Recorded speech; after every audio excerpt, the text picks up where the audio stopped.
Report. What I'm Kira Phillips. President Trump about to address the nation from the White House, requesting for a moment of silence after the deadly mid-air collision here in our nation's capital.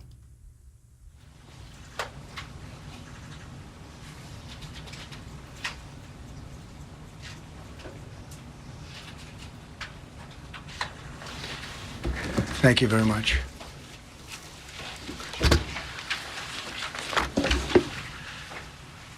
I speak to you this morning in an hour of anguish for our nation. Just before 9 p.m. last night, an American Airlines regional jet carrying 60 passengers and 4 crew collided with an Army Black Hawk helicopter carrying 3 military service members over the Potomac River in Washington, D.C., while on final approach to Reagan National Airport. Both aircraft crashed instantly and were immediately submerged into the icy waters of the Potomac. Real tragedy. The massive search and rescue mission was underway throughout the night, leveraging every asset at our disposal. And I have to say, the local, state, federal, military, including the United States Coast Guard in particular, they've done a phenomenal job. So quick, so fast. It was mobilized immediately. The work has now shifted to a recovery mission. Sadly, there are no survivors. This was a dark and excruciating night in our nation's capital and in our nation's history, and a tragedy of terrible proportions. As one nation, we grieve for every precious soul that has been taken from us so suddenly. And we are a country of, really, we are in mourning. This is really shaking a lot of people, including people, very sadly, from other nations who were on the flight. For the family members back in Wichita, Kansas, here in Washington, D.C., and throughout the United States and in Russia, we have a Russia contingent, some very talented people, unfortunately, were on that plane. Very, very, very sorry about that. Whose loved ones were aboard the passenger jet. We can only begin to imagine the agony that you're all feeling. Nothing worse. On behalf of the First Lady, myself, and 340 million Americans, our hearts are shattered alongside yours, and our prayers are with you now and in the days to come. We'll be working very, very diligently in the days to come. We're here for you to wipe away the tears and to offer you our devotion, our love, and our support. There's great support. In moments like this, the differences between Americans fade to nothing compared to the bonds of affection and loyalty that unite us all, both as Americans and even as nations. We are one family, and today we are all heartbroken. We're all searching for answers. That icy, icy Potomac, it was a cold, cold night, cold water. We're all overcome with the grief for many who have so tragically perished, will no longer be with us. Together we take solace in the knowledge that their journey ended not in the cold waters of the Potomac, but in the warm embrace of a loving God. We do not know what led to this crash, but we have some very strong opinions and ideas, and I think we'll probably state those opinions now. Because over the years, I've watched as things like this happen, and they say, well, we're always investigating, and then the investigation 3 years later, they announce it. We think we have some pretty good ideas, but we'll find out how this disaster occurred, and we'll ensure that nothing like this ever happens again. The FAA and the NTSB and the U.S. military will be carrying out a systematic and comprehensive investigation. Our new Secretary of Transportation, Sean Duffy, his second day on the job when that happened. It's a rough one. We'll be working tirelessly. He's a great gentleman. The whole group these are great people, and they are working tirelessly to figure out exactly what happened. We will state certain opinions, however. I'm also immediately appointing an acting commissioner to the FAA, Christopher Rocheleau, a 22-year veteran of the agency, highly respected. Christopher, thank you very much. Appreciate it. We must have only the highest standards for those who work in our aviation system. I changed the Obama standards from very mediocre at best to extraordinary. You remember that. only the highest aptitude, they have to be the highest intellect and psychologically superior people were allowed to qualify for air traffic controllers. That was not so prior to getting there. When I arrived in 2016, I made that change very early on because I always felt this was a job that, and other jobs too, but this was a job that had to be superior intelligence. And we didn't really have that, and we had it. And then when I left office and Biden took over, he changed them back to lower than ever before. I put safety first. Obama, Biden, and the Democrats put policy first. And they put politics at a level that nobody's ever seen, because this was the lowest level. Their policy was horrible, and their politics was even worse. So as you know, last week, long before the crash, I signed an executive order restoring our highest standards for air traffic controllers and other important jobs throughout the country. So it was very interesting. About a week ago, almost upon entering office, I signed something last week that was an executive order, very powerful, on restoring the highest standards of air traffic controllers and others, by the way. Then my administration will set the highest possible bar for aviation safety. We have to have our smartest people. It doesn't matter what they look like, how they speak, who they are. It matters intellect, talent, the word talent. They have to be talented, naturally talented geniuses. You can't have regular people doing that job. They won't be able to do it. But we'll restore faith in American air travel. I'll have more to say about that. I do want to point out that various articles that appeared prior to my entering office, and here's one. The FAA's diversity push includes focus on hiring people with severe intellectual and psychiatric disabilities. That is amazing. And then it says FAA says people with severe disabilities are most underrepresented segment of the workforce, and they want them in, and they want them, they can be air traffic controllers. I don't think so. This was in January 14th, so that was a week before I entered office. They put a big push to put diversity into the FAA's program.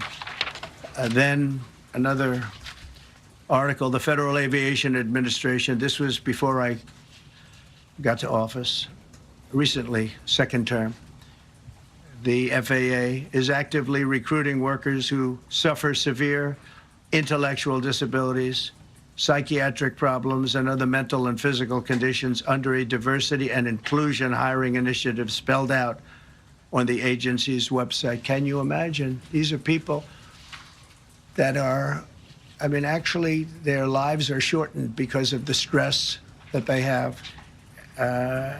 Brilliant people have to be in those positions, and their lives are actually shortened, very substantially shortened, because of the stress, where you have many, many planes coming into one target, and you need a very special talent and a very special genius to be able to do it. Targeted disabilities are those disabilities that the federal government, as a matter of policy, has identified for special emphasis in recruitment and hiring.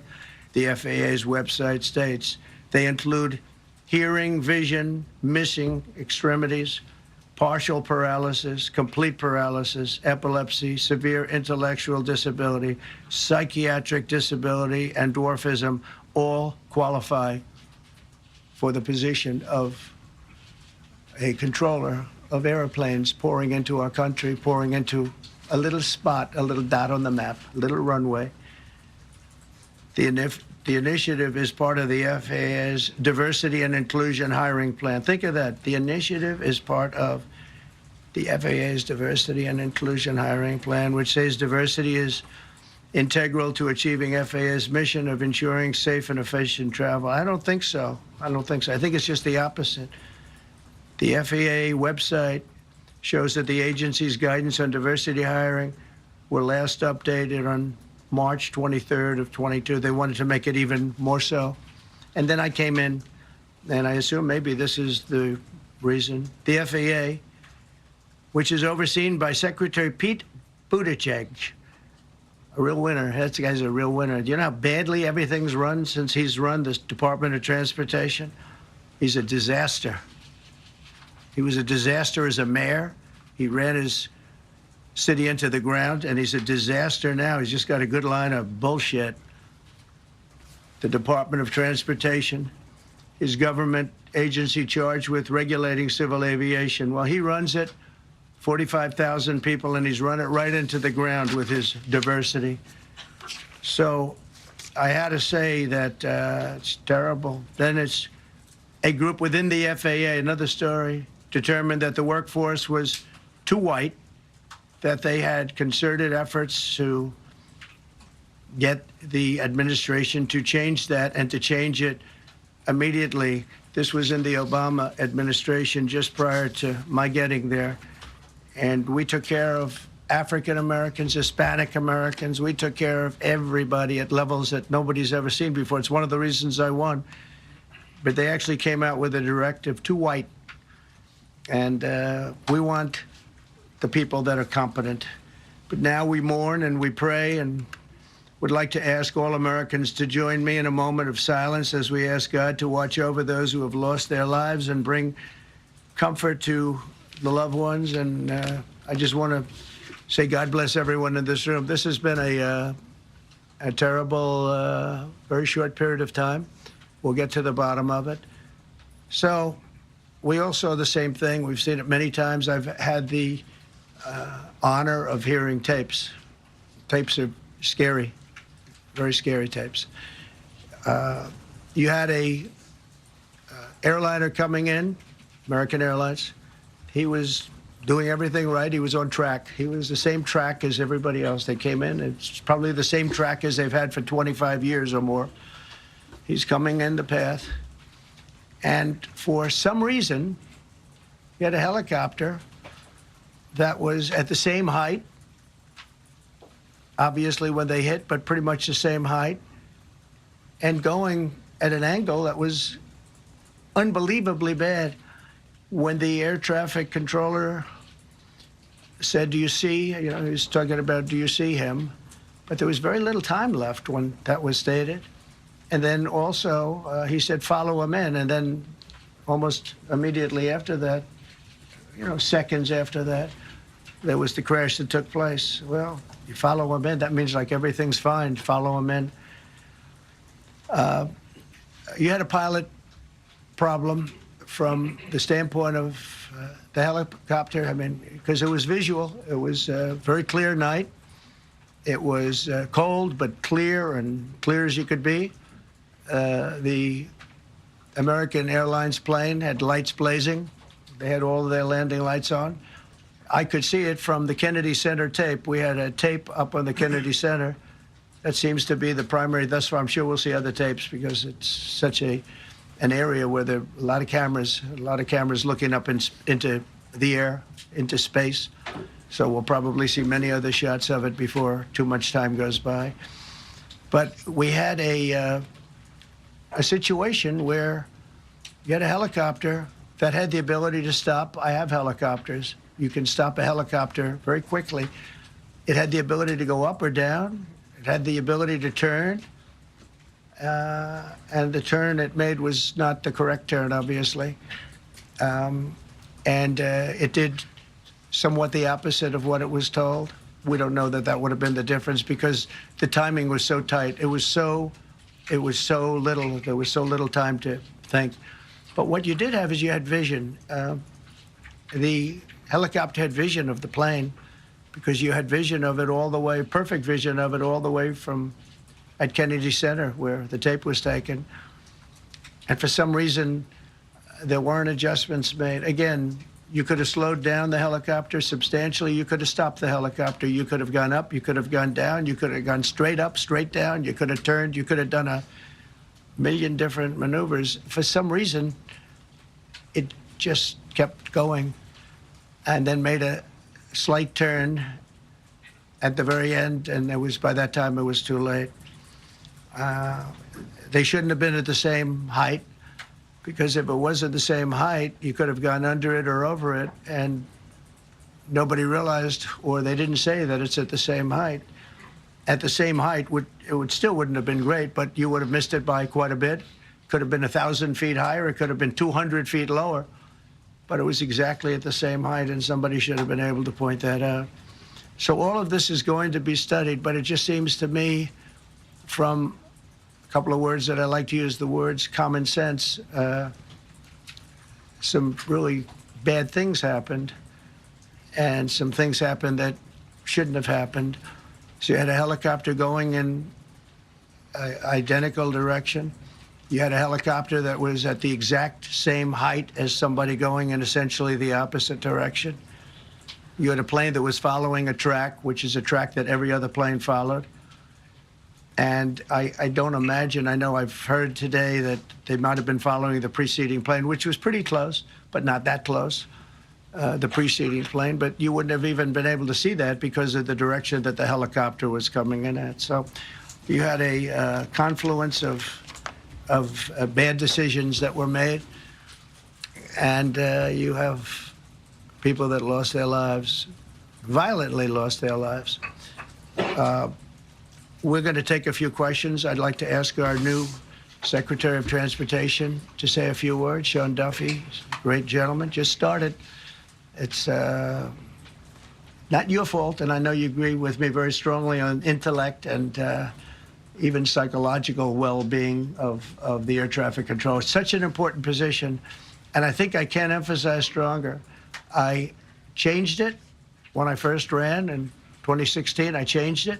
We had the highest standard that you could have, and then they changed it back. That was Biden, to a standard I read it to you. That was from one of your papers. One of the people in this room actually wrote that. And then I changed it back a few days ago. And unfortunately, that was, we'll see. We don't know that necessarily it's even the controller's fault. But one thing we do know, there was a lot of vision, and people should have been able to see that, you know, at what point do you stop? At what point do you say, wow, that plane's getting a little bit close? So this is a tragedy that should not have happened. Please, Joe. Thank you, Mr. President. And I would just note the President's leadership has been remarkable during this crisis. We've had a whole of government response, local, state, federal. And when you see that kind of cooperation, it begins with the leadership in this body. So thank you for that, Mr. President. You make our jobs a lot easier. You made an important point that when we deal with safety, we can only accept the best and the brightest in positions of safety that impact the lives of our loved ones, our family members. And I think you make a really important point on that, Mr. President. That is the motto of your presidency, the best and the brightest, the most intelligent coming into these spaces. I want to take a moment and extend my condolences to the families of the loved ones. We commit to them that we are going to get to the bottom of this investigation, not in 3 years, not in 4 years, but as quickly as possible, with the NTSB, who is here today, as well as the FAA. What happened yesterday shouldn't have happened. It should not have happened. And when Americans take off in airplanes, they should expect to land at their destination. That didn't happen yesterday. That's unacceptable. And so we will not accept excuses. We will not accept passing the buck. We are going to take responsibility at the Department of Transportation and the FAA to make sure we have the reforms that have been dictated by President Trump in place to make sure that these mistakes do not happen again. And again, I want to thank you for your leadership, Mr. President, and I appreciate the confidence you placed in me. Thank you. Pete, would you like to say something? Well, thank you, Mr. President. Again, I want to echo what the Transportation Secretary said about your leadership. From the moment we found out about this, we were in contact with the White House trying to determine exactly what happened. I would echo it as well. No excuses. We're going to get to the bottom of this. We first and foremost, from the Defense Department, want to pass our condolences to the 64 souls and their families that were affected by this. Never should happen. And certainly the 3 service members, the 3 soldiers, a young captain, Staff Sergeant and CW2, Chief Warrant Officer, on a routine annual retraining of night flights on a standard corridor for a continuity of government mission. The military does dangerous things. It does routine things on the regular basis. Tragically, last night, a mistake was made. I think the president is right. There was some sort of an elevation issue that we have immediately begun investigating at the DOD and Army level. Army CID is on the ground investigating. Top-tier aviation assets inside the DOD are investigating, sir, to get to the bottom of it so that it does not happen again, because it's absolutely unacceptable. But I want to echo what the Transportation Secretary and you, Mr. President, said, because it pertains to the DOD as well. We will have the best and brightest in every position possible. As you said in your inaugural, it is colorblind and merit-based. The best leaders possible, whether it's flying Black Hawks and flying airplanes, leading platoons, or in government. The era of DEI is gone at the Defense Department, and we need the best and brightest, whether it's in our air traffic control, or whether it's in our generals, or whether it's throughout government. So thank you for your leadership and courage on that, sir, and we'll stand by you on it. Thank you. Very much. JD, please. Well, thank you, Mr. President, for your leadership. I just want to reemphasize something the President said, and you've heard from the Secretary of Transportation and of Defense. There really was a whole of government response. We were all on the phone. We were all communicating yesterday, trying to get to the bottom of this immediately, but also try to communicate with the American people about what happened. Something the President said that I think bears reemphasizing, which is that when you don't have the best standards in who you're hiring, it means, on the one hand, you're not getting the best people in government, but on the other hand, it puts stresses on the people who are already there. And I think that is a core part of what President Trump is going to bring and has already brought to Washington, D.C., is we want to hire the best people because we want the best people at air traffic control, and we want to make sure we have enough people at air traffic control who are actually competent to do the job.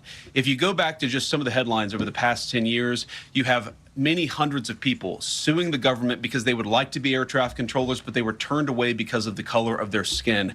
That policy ends under Donald Trump's leadership because safety is the first priority of our aviation industry. Thank you, Mr. President. Mr. President, on DEI and the claims that you've made, are you saying this crash was somehow caused and the result of diversity hiring? And what evidence have you seen to support these claims? It just could have been. We have a high standard. We've had a much higher standard than anybody else. And there are things where you have to go by brain power. You have to go by psychological quality. And psychological quality is a very important element of it. These are various very powerful tests that we put to use, and they were terminated by Biden. And Biden went by a standard that's the exact opposite. So we don't know, but we do know that you had two planes at the same level. You had a helicopter and a plane. That shouldn't have happened. And we'll see. We're going to look into that, and we're going to see. But certainly for an air traffic controller, we want the brightest, the smartest, the sharpest. We want somebody that's psychologically superior, and that's what we're going to have. Yeah. Yeah, please, go ahead. Mr. President, you mentioned at the top of the briefing that there were several Russian nationals on the flight. Yes. Will the U.S. government be willing to facilitate the transfer of their remains, considering Yes, we the will. fact there is no direct air travel between the two countries? We've already been in contact with Russia, and the answer is yes, we will facilitate. Yes. Please, go ahead. Thank you, Mr. President. The situation in the Democratic Republic of the Congo is getting worse, even though President John Lorenzo has been mediating the conflict between Rwanda and the Democratic Republic of the Congo because he wants to bring peace and stability. The situation is really bad right now. I want to hear from Mr. President if you have any plan in the future to bring peace in the Well, you're Democratic asking me a Republic question of the about Congo. Rwanda, and it is a very serious problem. I agree, but I don't think it's appropriate right now to talk about it. But it is a very serious problem. We don't even yet know the names of the 67 people who were killed, and you are blaming Democrats and DEI policies and air traffic control and seemingly the member of the U.S. military who was flying that Black Hawk helicopter. Don't you think you're getting ahead of the investigation right now? No, I don't think so at all. I don't think with the names of the people. You mean the names of the people that are on the plane? You think that's going to make a difference? Does it comfort their families They to are hear you a blaming group of DEI people that have policies? lost their lives. If you want a list of the names, we can give you that. We'll be giving that very soon. We're in coordination with American Airlines. We're in coordination very strongly, obviously, with the military. But I think that's not a very smart question. But are you I'm blaming- surprised coming from you. Are you blaming your Please. Thank you, President Trump. Thank you for being here. Based on your analysis so far, do you have a sense of who is at fault? If it was the plane, the helicopter, air traffic control, and can you assure people that it is safe to fly in and out of D.C.? Well, I've given you the analysis, and the analysis was it was based on vision. You had a lot of people that saw what was happening. You had some people that knew what was happening. There was some warnings, but the warnings were given very, very late. You know, those warnings were given very late. It was almost as they were given. A few seconds later, there was the crash. It should have been brought up earlier. But the people in the helicopter should have seen where they were going.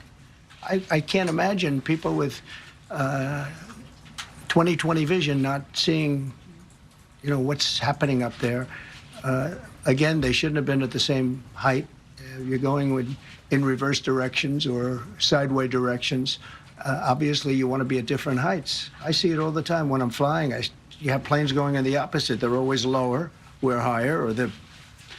So if somehow there's a screw up, there's not going to be a tragedy. It'll be close, but you know, there's never going to be a tragedy if you're at a different elevation. For whatever reason, they were at the same elevation. And also, from the American Airlines Center, he's along the track that every plane is along. You say, what was a helicopter doing in that track? It's very sad.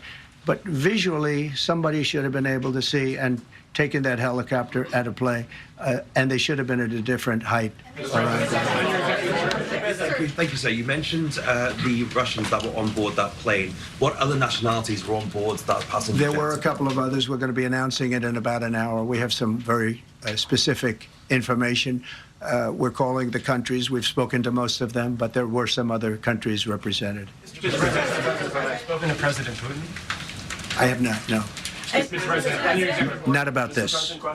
On your executive order, you've already issued an executive order you say will restore aviation safety. Right. This crash happened after that. Was the executive order successful, and what more needs to change to keep people safe? Well, you know, we issued it 3 days ago, and we're in the process of making those changes. This is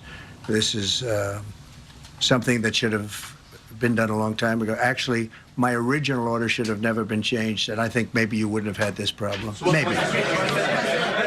Yeah, please, go ahead. Yes, thank you. We see like everyday life that very often those diversity hires cause sometimes issues, as you just mentioned.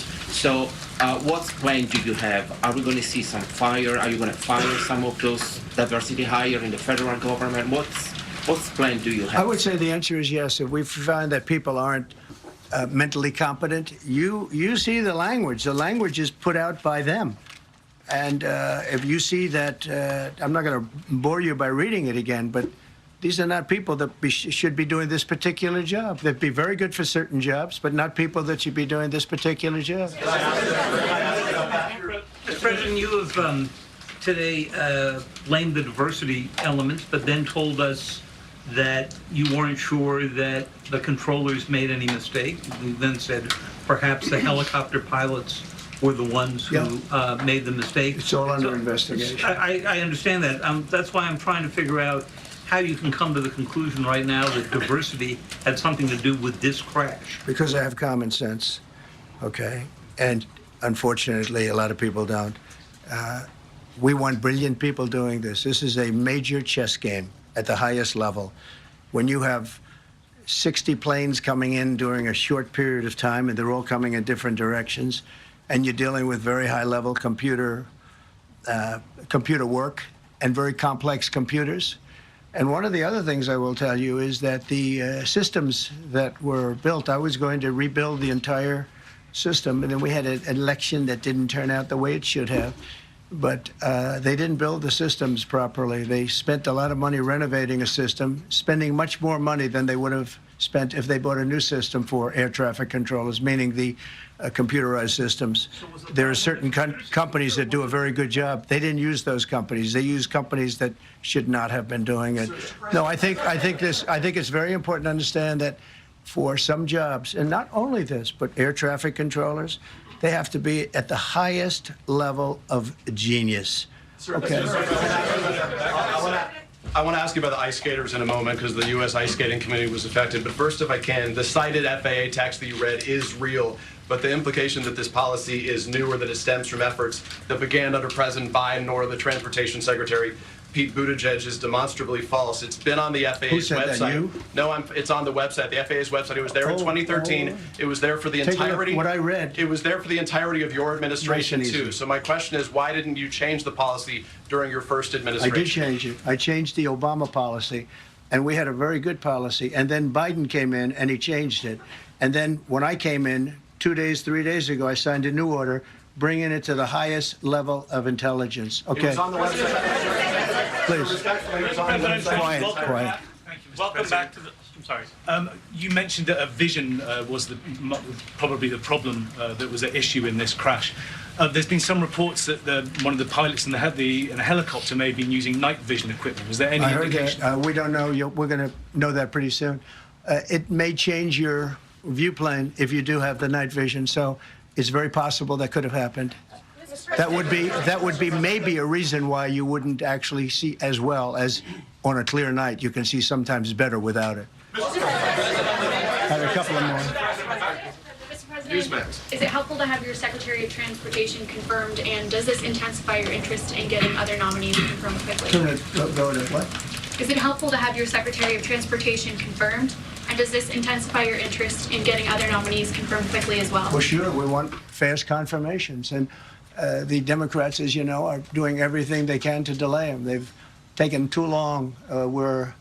We're struggling to get very good people that everybody knows are going to be confirmed, but we're struggling to get them out faster. We want them out faster. It's a good question, actually. We've been pushing Sean. Everyone knows Sean for a long time. He got many, many Democrat votes, but they want to take as long as they can. They ask questions like some of the questions that Peter would ask that were totally irrelevant and not very good questions, but they want to just keep it going. They want to keep it going as long as possible. I was very honored, actually, that you got so many Democrat votes. That was really good. That was really good.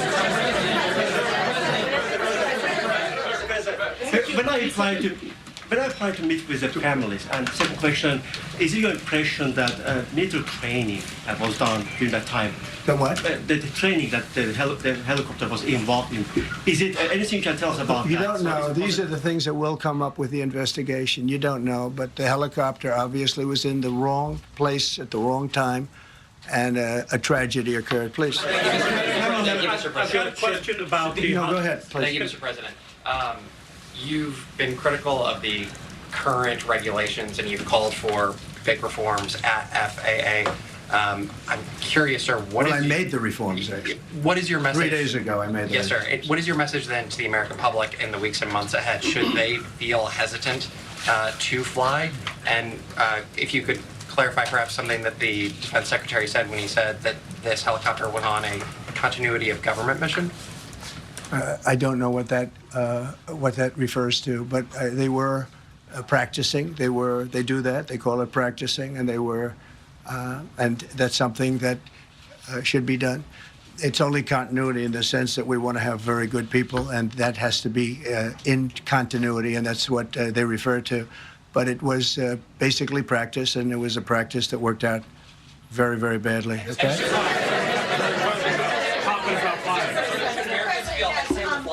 On his question, the first question, should people be hesitant to fly right now? No, not at all. I've not hesitated to fly. This is something that it's been many years that something like this has happened, and the collision is just something that we don't expect ever to happen again. We are going to have the highest level people. We've already hired some of the people that you've already hired for that position long before we knew about this. I mean, long before. From the time I came in, we started going out and getting the best people because I said it's not appropriate what they're doing. I think it's a tremendous mistake. You know, they like to do things and they like to take them too far, and this is sometimes what ends up happening. Now, with that, I'm not blaming the controller.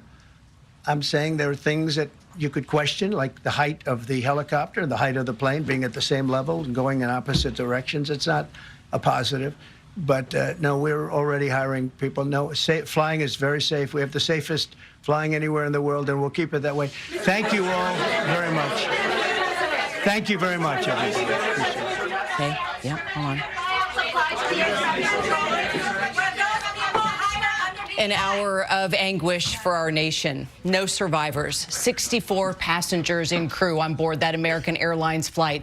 3 U.S. soldiers flying that Black Hawk helicopter. Now, we all want to know what happened in the dead of night here in Washington, D.C. Let's start with our transportation correspondent, Gio Benitez. He is there on the scene of the crash, where recovery efforts are in full force right now to find those remaining victims. Gio, what do we know?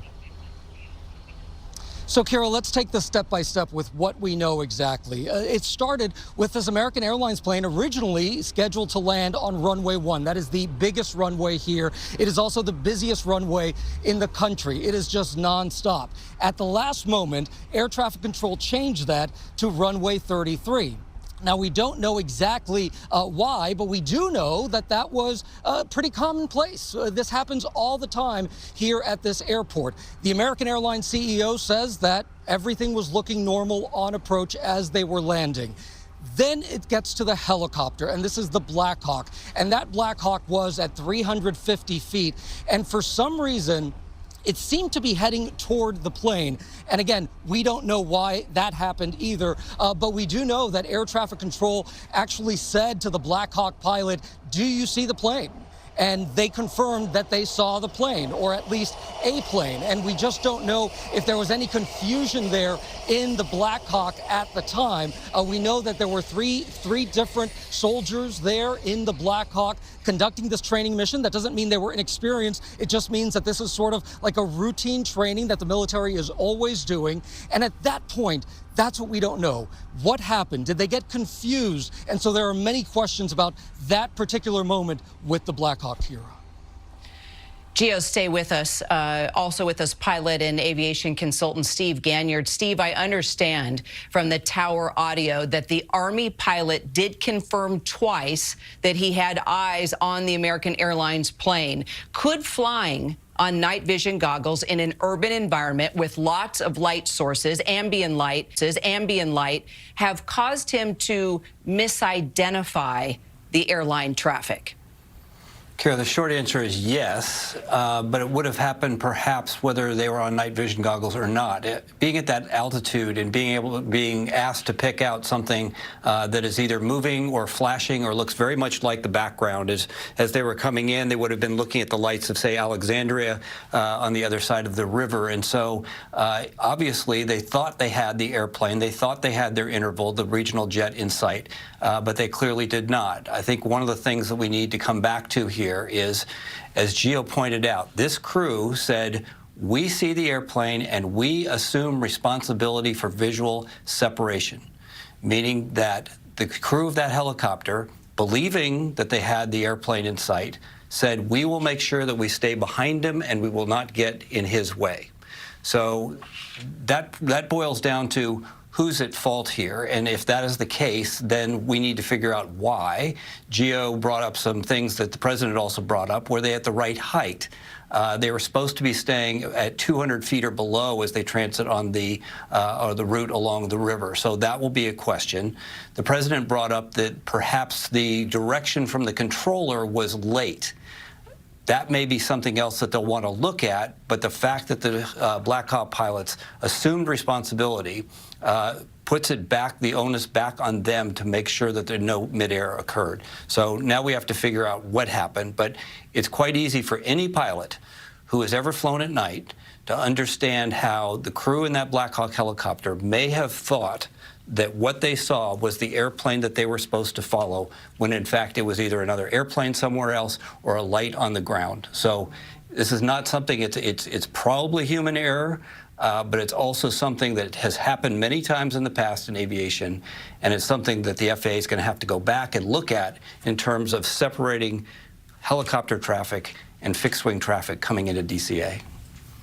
Meanwhile, there is no current FAA administrator. The president, they're announcing in the briefing, he's now appointed an acting administrator for the FAA, Christopher Rocheleau. We will talk more about him in just a second, but I want to bring in our chief global affairs correspondent, Martha Raddatz. Martha, we now know that this Army helicopter was executing a training mission, but these pilots were not rookies. They were not rookies. In fact, what Pete Hegseth said earlier today was they were fairly experienced. This is a requirement right now, these annual night evaluations going down the river. These are helicopters that ferry VIPs or senior Army leadership regularly. So this crew was practicing that sort of movement, even though they'd probably done it many, many times before. As Steve said, they train in the Army, the Navy, the Marine Corps all the time. That is what readiness is all about, and that's what they were doing on this mission, on this training mission.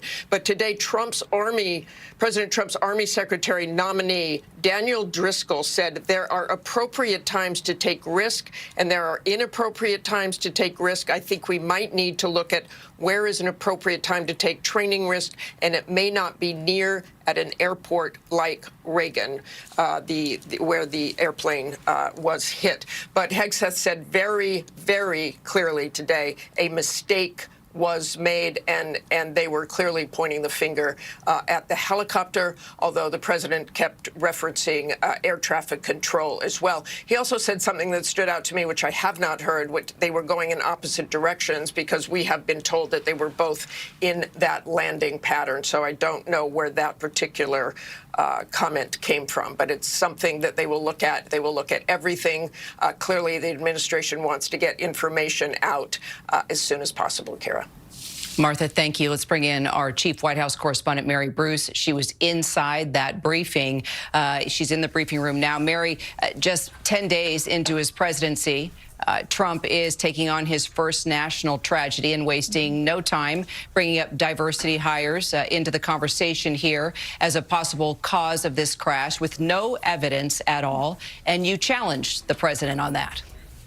I did, and Kira, I think it's important to be clear here that what we just heard from the president was a lot of speculation, but not a lot of answers or clarity into what actually caused this crash. He has suggested it may have been the air traffic controllers. He pointed to possibly the pilots of the helicopter, and repeatedly, yes, he suggested that diversity, equity, and inclusion programs may somehow have played a role here. Of course, in the week and a half that he has been in office, he has made clear that he is targeting these programs, trying to strip them away from the federal government. And I did ask him point blank, is he suggesting that diversity hiring is somehow to blame for this crash, and what evidence had he seen to suggest that? And he told me it just could have been. He admitted, quote, "We don't know," pressed again by another one of my colleagues here in the room as to how he could have been suggesting this was a diversity hiring issue, given that this is still an ongoing investigation and there's still so much that remains unknown. And the president said, it's because I have common sense. I think it's also important to note here that just a few hours ago, earlier this morning, his own new transportation secretary, Sean Duffy, said point blank everything was standard in the lead up to this crash. The bottom line, Kira, right now, we simply still do not know what caused this crash. Mary Bruce, thank you. We will be back on the air for the NTSB briefing later this afternoon. Our coverage continues now on ABC News Live and abcnews.com. David Muir will have the latest on World News Tonight from D.C. I'm Kira Phillips. We take you now back to your regular programming, and I'll see you back on ABC News Live. At all, and you challenged the president on that. I did, and Kira, I think it's important to be clear here that what we just heard from the president was a lot of speculation, but not a lot of answers or clarity into what actually caused this crash. He has suggested it may have been the air traffic controllers. He pointed to possibly the pilots of the helicopter, and repeatedly, yes, he suggested that diversity, equity, and inclusion programs may somehow have played a role here. Of course, in the week and a half that he has been in office, he has made clear that he is targeting these programs, trying to strip them away from the federal government. And I did ask him point blank, is he suggesting suggesting that diversity hiring is somehow to blame for this crash, and what evidence had he seen to suggest that? And he told me it just could have been. He admitted, quote, "We don't know," pressed again by another one of my colleagues here in the room as to how he could have been suggesting this was a diversity hiring issue, given that this is still an ongoing investigation and there's still so much that remains unknown. And the president said, "It's because I have common sense." I think it's also important to note here that just a few hours ago, earlier this morning, his own new transportation secretary, Sean Duffy, said point blank everything was standard in the lead up to this crash. The bottom line, Kira, right now, we simply still do not know what caused this crash. Mary Bruce, thank you. We will be back on the air for the NTSB briefing later this afternoon.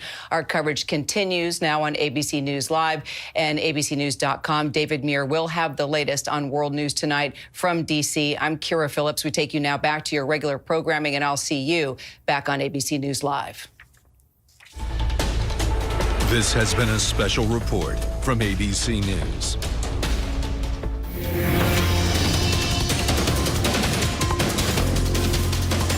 Welcome back to ABC News Live. First, we have continuing coverage now of that deadly midair crash. After an update there from President Trump, that collision happened over Washington, D.C. The president called it a dark and excruciating night in our nation's capital and in our nation's history. 67 people are dead, including 3 service members, after a military helicopter crashed into an American Airlines flight. Trump expressed his condolences and promised the investigation will uncover what happened. But in the meantime, he said it's possible the collision could have been the result of the FAA hiring unqualified workers in an effort to push diversity. He later clarified he has no evidence of that. He also seemed to blame the helicopter pilot, saying the helicopter took a bad angle, should have been able to stop or avoid the plane, and, quote, did somewhat the opposite of what it was told. Roughly 30 bodies have been pulled from the wreckage in the Potomac River so far, and a massive recovery effort is underway for the remaining victims. ABC News senior White House correspondent Selena Wang is following that from the White House. ABC News transportation reporter Sam Sweeney has been following this investigation for us, and ABC News senior investigative correspondent Aaron Katersky is here with me now. So, Aaron, how is the president's description of the helicopter taking a wrong turn compared to what other officials are saying in terms of what we know so far of how this happened? So far, we had heard that authorities believed that both the helicopter and the plane were on a similar glide path into Reagan National Airport. The president seemed to suggest something different, that perhaps there was an errant turn by the helicopter pilots. He did not say where that information occurred or the origin of it, but it does seem at odds with what the narrative has been so far.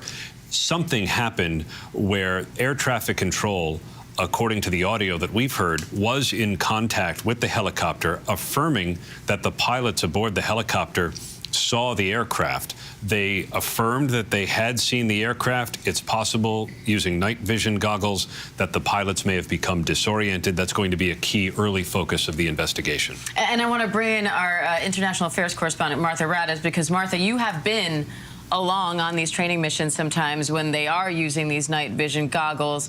What is that like, and how easy is it to confuse another aircraft or city lights for that plane? Because in this case, the pilot did say that he saw the plane, and now, of course, the speculation is maybe he didn't.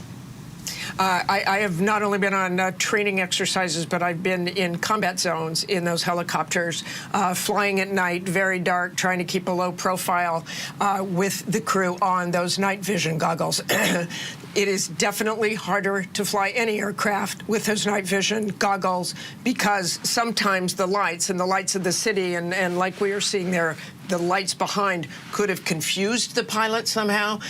Look at those, as Aaron alluded to there, as you come in, they did say they could see the regional jet, but were they actually looking at the right jet? Because sometimes there are those flares, or you focus. It was very dark. The river was absolutely black. I was there last night, and sometimes that can confuse, or you think you have your eyes locked on something, and you actually have your eyes locked on the wrong things. That will definitely be something they look at. It is true that the president saying that they were going in opposite directions We have not heard that. We have been told that they were both in a landing formation. But the altitude is something they will definitely look at. Those aircraft, the helicopters are supposed to stay below 200 feet. Radar showed it at 350 feet. There was also, the president brought up that they didn't know for sure whether they were on night vision goggles, even though Pete Hegseth, the Secretary of Defense, said quite definitively earlier today that they were using night vision goggles. And frankly, that would be very, very standard. I would be surprised if they weren't using those kind of goggles, particularly for a training mission when they're trying to see exactly what they'd have to do when they do their regular jobs. But also, again, these training missions are required. You do those for readiness, whether you're a pilot, whether you're an infantryman, whether you're an armor, whatever you do in the military, you train to stay proficient in what you are doing. But clearly the emphasis is on that helicopter. I was thinking today, it's in a way like when you were driving, if a driver stops in front of you and you rear end that driver, it is your fault. No matter what the driver in front of you did, it is your fault if you run into that driver. And I want to bring in ABC News contributor and former Marine Corps fighter pilot Colonel Steve Ganyard for more on that, because Steve, what we're hearing from the president, this description of he's not outright saying blame, but it does sound like he's blaming the helicopter pilot here, saying he could have turned, he could have stopped, right? This should have been avoided. How difficult are these kinds of training missions? Because there were questions earlier as to the level of experience of the people on this helicopter, given it was a training mission. But we heard from the defense secretary earlier that they were experienced. And so talk to me about these training missions and just the difficulty involved in them sometimes. Yeah, it really doesn't matter if you have thousands of hours in an aircraft, whether it's a helicopter or fixed-wing aircraft. Proficiency is important. If you only fly 1 or 2 hours a month, you are not proficient, and you're close to being dangerous. If you're flying 30 hours a month, or some airline pilots flying 70, they're very proficient. They're very good at the airplane. It's almost as if the airplane is wrapped around you, and you can almost mind meld with the airplane. But when you have low proficiency, then everything's hard. And as Martha noted, everything flying at night is hard, and everything happens much more slowly. And so proficiency is important. Yes, they were experienced aviators. If there had been a training mission with a very new pilot in there, then maybe this would be a little bit more understandable. But again, training is important, and as we used to say, you're going to fight as you train. And if you don't train hard, which sometimes and oftentimes in military aviation involves danger and risk, and you mitigate that risk, but you still have to be able to train in the kinds of circumstances that you're going to go fight in. And so maybe that shouldn't be done around the National Capital Region. Maybe it shouldn't be done that close to DCA. These are real things that not only the military, but the FAA is going to want to look at again. And Steve, in terms of the experience you need to have, the expertise you need to have, what kind of qualifications you need to have to end up in a helicopter pilot like that at this level, or in an air traffic control tower at this level? Yeah, there are very specific procedures. Anybody that's come to Washington, D.C., you know that there are helicopters flying up and down the river all the time, sometimes over the bridges quite low. I mean, it's fun to watch them, but they need to stay low because you know the departure approach end of the north part of DCA is right there. And so being able to fly around Washington with towers and the restricted area, prohibited area around the White House, it's very important that you know where you are within DCA and that you're abiding by the procedures and the rules. Sometimes you have helicopters flying up the river and down the river, and so which side do you take? So there's actually specific training where people have to go through, this is how you fly around Washington, D.C. And so undoubtedly, if we looked at the ground track of where this helicopter crew was last night, we can understand what they were doing and how they were practicing flying along the river. The president brought up and Geo brought up, and we're still going to have to look at what altitude were they at. Normally below 200 feet, and you're good. There has been some suggestions that I have not seen the data that 350 feet is where they were, but it all comes down to the helicopter pilots were supposed to see and avoid that regional jet, and they believed they had it in sight, but apparently, tragically, they did not. And Sam, the president also made some big claims about DEI, saying that he didn't have any evidence that that was at play here, but that it's possible that it was. He talked about the FAA recruiting people with severe intellectual and psychological capabilities. What can you tell us about that? The FAA hires the most qualified people out there. The selection process is so long, so incredibly difficult to become an air traffic controller that we are in a shortage because of that. You can't be older than 31. You have to pass medical tests, knowledge tests. You have to go through an extensive course. And then there's 4 years of training just to get into a small regional airport. This is one of the biggest, most complicated airspaces in the country and airports. These are the most advanced and qualified people. There is no evidence suggesting that any one specific person in that tower is responsible for this crash. Aaron, where's the investigation stand now? The focus remains on the water. When the two aircraft collided, they came down instantly into relatively shallow water between 5 and 8 feet in the Potomac. The plane broke essentially into two main pieces. There are other pieces of debris, certainly, but the fuselage still contains bodies that will have to be extracted in the water. Dive teams will remain there to do that for as long as it takes until they can get everybody out. So far, we're told they've pulled roughly 36 or so bodies out. There are not going to be any survivors. The debris field, however, does extend for a wide swath of the Potomac as the current has carried smaller items like, sadly, human remains, baggage, whatever was on the plane. That has been washing up along the riverbank, and there are multiple collection points established to collect all of that material. And I want to bring in our senior White House correspondent, Selena Wang, because, Selena, the president was also very critical of the Biden administration, of the Obama administration, especially critical of the former Transportation Secretary, Pete Buttigieg. What did you make of those remarks and the changes he's talking about there? Yeah, Diane, if we first just take a step back here, this is the first national tragedy that Trump is addressing the nation with in his second term. And he started out with this message of unity, saying this is a time of tragedy and mourning in America. But then, as you say, he very quickly shifted to these political attacks. He offered a lot of speculation without any evidence, seeming to place blame on the Obama and Biden administration for hiring air traffic controllers who are unqualified. And then he went on to attack the diversity hiring under the Biden-Obama administrations. This is, of course, something that Trump has been gutting from the federal government, these DEI initiatives, without offering any evidence. And this is also despite the fact, Diane, and this is important, that the DEI policy that he was referring to in the FAA was actually in place during the entirety of his first administration. Trump also went on to talk about possible problems with the helicopter placing plane there, about the height that it was flying at, as you've been discussing with Sam and others, and also placing blame potentially, as I just mentioned, on those air traffic controllers. But at times there, Diane, he was seeming to contradict what his own transportation secretary had said earlier today, that this plane and this helicopter, they were on a standard flight path and that there was nothing unusual here. But also importantly, President Trump was asked whether or not he can definitively say that Americans should feel safe flying. And he said that yes, people should not be hesitant to fly. He said this collision is something we don't expect to happen ever again.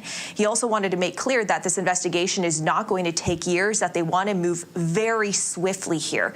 Another issue that the president wasn't pressed on as much was this question of why this Army training was happening late at night in this crowded airspace at the very busy DCA Reagan National Airport. And I want to tell you something that his Army secretary, who is currently undergoing confirmation, said today. He said, quote, "I think we might need to look at where's an appropriate time to take training risk, and it may not be at an airport like Reagan."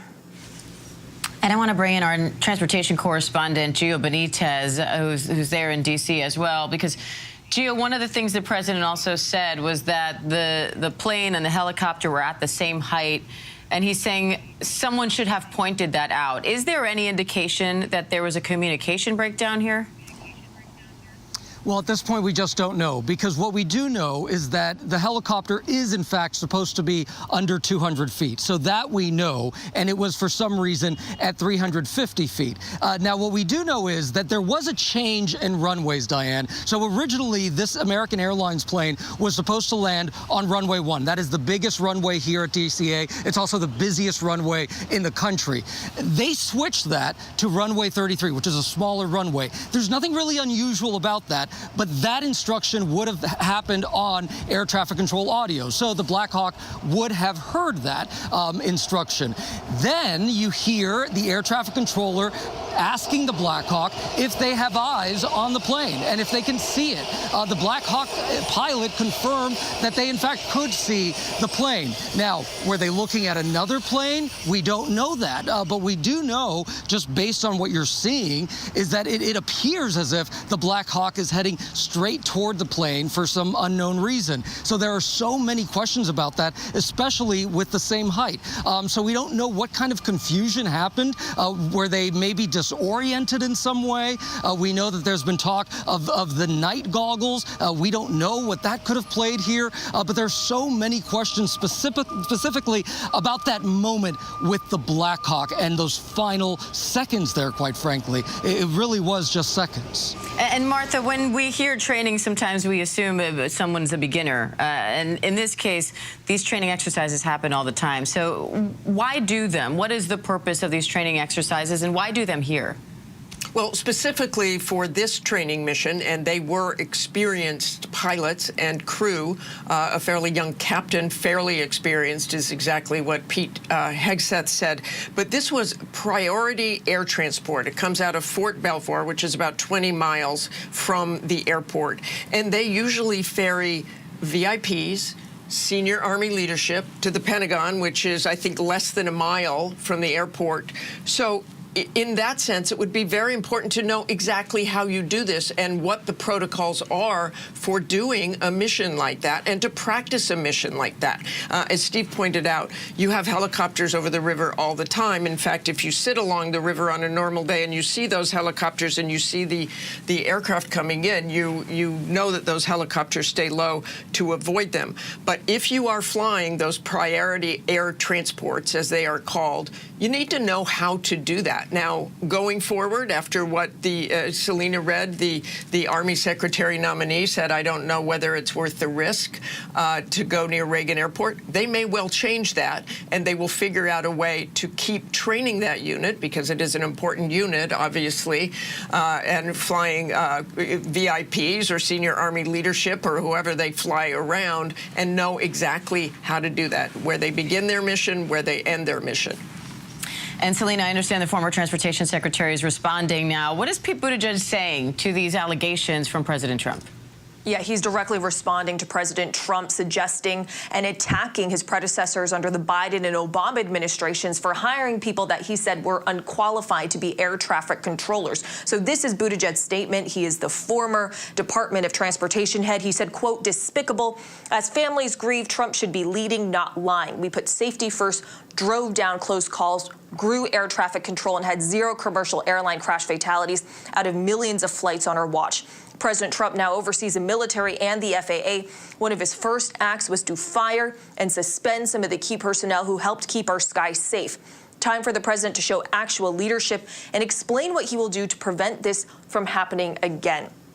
Now, very quickly, after the president talked about this moment of tragedy and anguish, he shifted to also attacking his predecessors for what he is calling those diversity hires, saying that this led to less unqualified people to be in the FAA. This is despite the fact that the diversity policy he was referring to was in place for the entirety of his first administration. So during that press briefing, President Trump offering a lot of speculation, but no clear answers, no further answers about what exactly caused this. The president very quickly shifting his tone to political attacks. But at the same time, President Trump is saying that he does not want this investigation to drag out for years, that he wants to get these answers very quickly. But he was also pressed in that briefing room on whether it's appropriate to be making these speculations while this investigation is still ongoing. And again, making those attacks on those previous hires and the diversity initiatives without offering any evidence. And we are looking live at the Potomac River where that recovery effort is now underway. That will no doubt be a big part of this investigation, what they pull from the river. Aaron, the NTSB is leading the investigation at this point. They're set to give a briefing later today. What are you listening for there? We're not going to hear much. They are only going to go over, as they typically do, how they're going to go about their mission and the goal of preventing something similar from ever happening again. But they are going to take some immediate steps. They'll begin pulling records from American Airlines about Flight 5342, the passenger manifest, the records of the crew members who were on board. They'll also begin studying some of the radar data that's been so crucial to our early understanding of what's gone on and whether the helicopter was flying at a proper height, below the mandated 200 feet or not, as radar suggests. The NTSB is also going to start collecting eyewitness video images. There'll be a public push to understand what eyewitnesses saw, what they may have heard, and then, of course, they'll start getting into the technical components of the plane, the maintenance record, both of the Army Black Hawk helicopter and its crew, the American Airlines Bombardier plane and its crew. And those steps together, the president was quite right about something. It does often take the NTSB a long time, but they're not looking to answer our curiosity questions. The NTSB's goal is to prevent a similar accident in the future, and undoubtedly, eventually, we might see some conclusions about deconflicting in the very busy airspace over Reagan National. All right, Aaron Katersky, Gio Benitez, Martha Raddatz, Sam Sweeney, Selena Wang. Thank you all. We'll be right back right after the break. David